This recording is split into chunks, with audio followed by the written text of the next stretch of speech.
Banana Sheikh కోసం banana cut చేస్తున్నాండి. Banana అలాగే direct వేస్తే నల్లగా అవుతుందండి.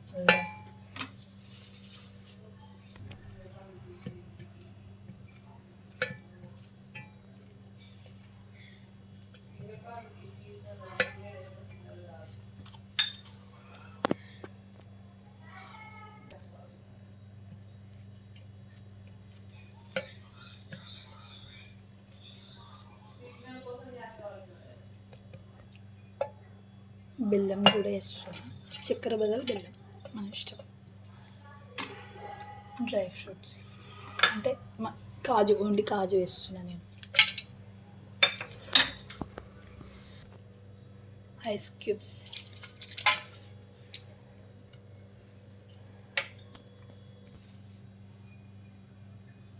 Ice cream vanilla strawberry ice cream అండి. ఇది ఒక కప్ వేసుకుంటాం.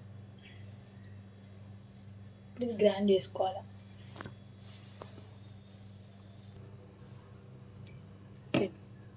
గ్రైండ్ చేసుకున్నాం కదా ఇది, ఈ మిక్చర్ ఇందులో పోసేసుకున్నాం.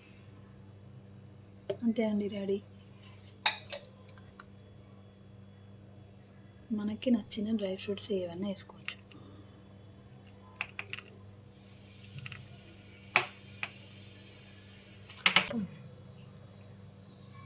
రెడీ అయిందండి.